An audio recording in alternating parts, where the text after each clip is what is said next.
Hello दोस्तों, मैं अनुज आपका लाइट एजुकेशन में स्वागत करता हूं। आज हम टॉपिक पर बात करेंगे कि भूगोल क्या होता है और भारतीय भूगोल क्या होता है, इसकी उत्पत्ति कहां से हुई, किस वैज्ञानिक ने इसके बारे में बताया और इसका उल्लेख सबसे पहले हमें कहां मिला। आइए सभी को बहुत ही अच्छे से जानने की कोशिश करेंगे कि भारत क्या है। आज पहली क्लास है भूगोल की और हम इसी चैनल पर सारा सिलेबस कंप्लीट करवाएंगे भूगोल का। तो आज हम जानने की कोशिश करेंगे बेसिक से कि भारत क्या है और भूगोल किसको कहते हैं, आखिर भूगोल की जरूरत क्या होती है, इसको क्यों पढ़ा जाता है। देखिए, वीडियो को स्टार्ट करते हैं बिना देरी किए। भारत का भूगोल, सबसे पहले भारत का नाम ही कहां से आया, भारत का नाम कैसे पड़ा। देखिए, पुराणों में उल्लेख मिलता है, मैं बताऊं आपसे, पुराणों में उल्लेख मिलता है शकुंतला प्लस दुष्यंत, शकुंतला, देखिए दुष्यंत और शकुंतला पुत्र भरत का ये जो उल्लेख मिलता है वो मिलता है वायु पुराण में। वायु पुराण में दुष्यंत और शकुंतला के पुत्र यानी भरत का क्या है उल्लेख मिलता है और भरत के नाम पर ही भारत का नाम पड़ा। भारत किसके नाम पर पड़ा, भरत के नाम पर पड़ा। ठीक है जी। भारत अगर पूछे कि हमारा जो देश है इंडिया जिसे कहते हैं या हिंदुस्तान जिसे कहते हैं, भारत किसके नाम पर पड़ा, तो भरत के नाम पर पड़ा। वायु पुराण में यह उल्लेख मिलता है। आगे देखिए, अरे तो साफ ही नहीं हो रहा। ठीक है जी। अब देखिए आगे, अब दूसरी बात है, इसको हिंदुस्तान किसने कहा, देखिए यहां जो अरबी लोग थे, अरबी और फारसी लोगों ने इसको हिंदुस्तान कहा। और जो इंडिया है, इंडिया शब्द की जो उत्पत्ति हुई ग्रीक भाषा के शब्द इंडोई से हुई, इंडोई। ठीक है जी, ग्रीक भाषा का शब्द है इंडोई और इसी से इंडिया की उत्पत्ति हुई। चलिए अब जानते हैं इसकी बेसिक जानकारी को कि भारत का उत्तरी क्षेत्रफल और दक्षिण क्षेत्रफल क्या है और कितने इसके वे राज्य हैं जो समुद्र से टच होते हैं। देखिए, अगर आप इसकी स्थिति को देखें तो भारत की उत्तर से दक्षिण में भी जो लेंथ है वो अलग है और पूर्व से पश्चिम में भी लेंथ अलग है। सबसे बात करेंगे कि जो भारत है उसका क्षेत्रफल कितना है।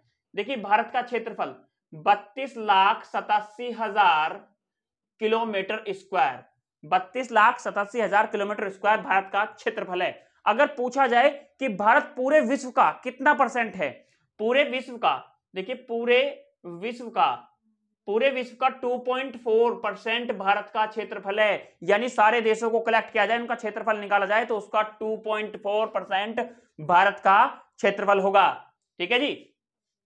आगे देखिए, अब पूछेगा भारत की उत्तर से दक्षिण में लंबाई कितनी है। उत्तर से दक्षिण की लंबाई है जी 3214 किलोमीटर, 3214 किलोमीटर। देखिए जी, उत्तर से दक्षिण में लंबाई है 3214 किलोमीटर और आपका मिलेगा पश्चिम से पूर्व की जो लंबाई है 2933 किलोमीटर। यानी इसका उत्तर में जो उत्तर से दक्षिण में चलेंगे तो लेंथ ज्यादा होगी और पश्चिम से पूर्व की तरफ चलेंगे तो लेंथ थोड़ा कम होगी। ठीक है जी।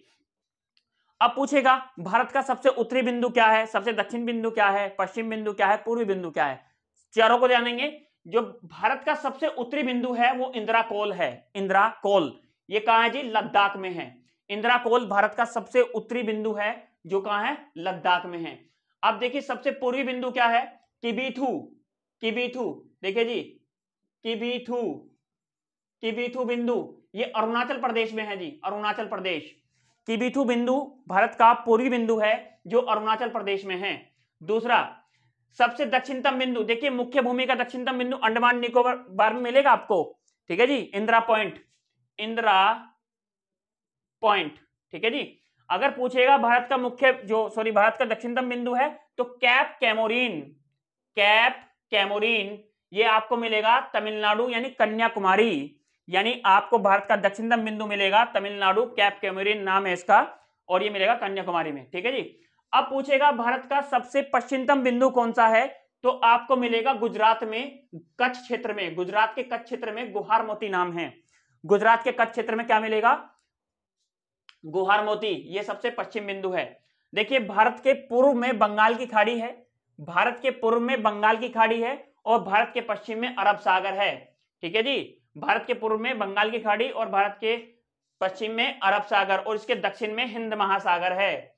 ठीक है जी, और इसके यहां बराबर एक द्वीप है जिसको हम श्रीलंका कहते हैं।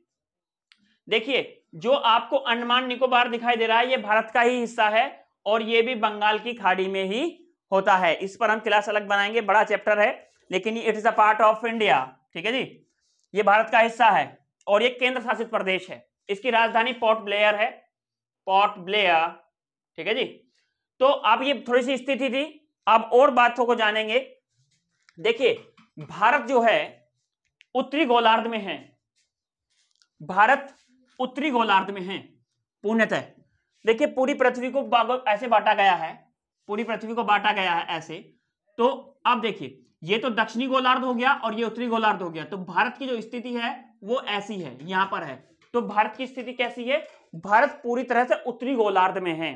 ठीक है जी, आगे देखिए, अब आपसे पूछेगा भारत के ऐसे कितने राज्य हैं, भारत के ऐसे कितने राज्य हैं जो जलीय सीमा से लगते हैं और कितने केंद्र शासित प्रदेश हैं जो जलीय सीमा से लगते हैं। तो 9 राज्य और 4, देखिए 9 राज्य और 4 केंद्र शासित प्रदेश, केंद्र शासित प्रदेश। ठीक है जी, ये भारत के 9 राज्य तो लगते हैं जलीय सीमा से और 4 केंद्र शासित प्रदेश ये समुद्र की सीमाओं से टच होते हैं। तो भारत के टोटल 9 राज्य और 4 केंद्र शासित प्रदेश समुद्र की सीमा से टच होते हैं, समुद्री सीमा से टच होते हैं। आगे देखिए, देखिए अब पूछेगा भारत से कौन सी रेखा गुजरती है, भारत से कर्क रेखा गुजरती है, कर्क रेखा 23.5 डिग्री झुकी हुई है। ठीक है जी, और ये भारत के 8 राज्यों से गुजरती है, जैसे गुजरात, गुजरात, राजस्थान, मध्य प्रदेश। देखिए जी 8 राज्यों से गुजरेगी, गुजरात, राजस्थान, मध्य प्रदेश, छत्तीसगढ़, छत्तीसगढ़, मिजोरम, त्रिपुरा। देखिए 1 2 3 4 5 6 और इसमें हो गया आपका पश्चिम बंगाल, एक पश्चिम बंगाल हो गया। ठीक है जी, और यहां पे कौन सा टच कर रहा है, झारखंड हो गया, त्रिपुरा, मिजोरम और राजस्थान। जी राजस्थान भी आएगा, राजस्थान भी हो गया, गुजरात, मध्य प्रदेश, छत्तीसगढ़, मिजोरम, पश्चिम बंगाल। तो ये कुछ इसके राज्य हैं जो जिनकी सीमाएं जो हैं, टोटल 8 राज्य हैं जिनकी सीमाएं जलीय समुद्र से, सॉरी जो कर्क रेखा इनसे गुजरती है। तो कर्क रेखा 8 राज्यों से गुजरती है भारत के, जो निम्नलिखित हैं। ठीक है जी, और कर्क रेखा 23.5 डिग्री पर होती है। आगे बढ़िए, अब पूछे भारत का क्षेत्रफल कितना है।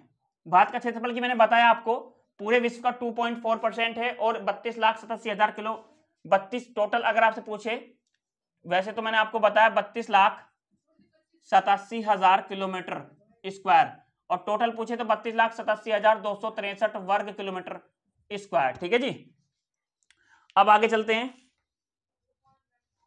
अब पूछेगा भारत की मुख्य भूमि, भारत की मुख्य भूमि द्वीपों सहित भारत की जो मुख्य भूमि है, भारत की जो मुख्य भूमि है, मुख्य भूमि अगर इसमें द्वीपों को काउंट किया जाए, द्वीपों को इसमें काउंट कर दिया जाए तो इसकी लंबाई कितनी होगी, द्वीपों को इसमें काउंट कर दिया जाए तो भारत की स्थलीय सीमा की लंबाई कितनी होगी, 7516 किलोमीटर होगी, 7516 किलोमीटर होगी। और यदि पूछे स्थल सीमा कितनी है, भारत की स्थल सीमा कितनी है, ठीक है जी, इसमें अंडमान निकोबार भी आता है 7516 में, और भारत की पूछे स्थलीय सीमा कितनी है, टोटल स्थलीय पूछेगा तो 15,200 किलोमीटर है, 15,200 किलोमीटर है।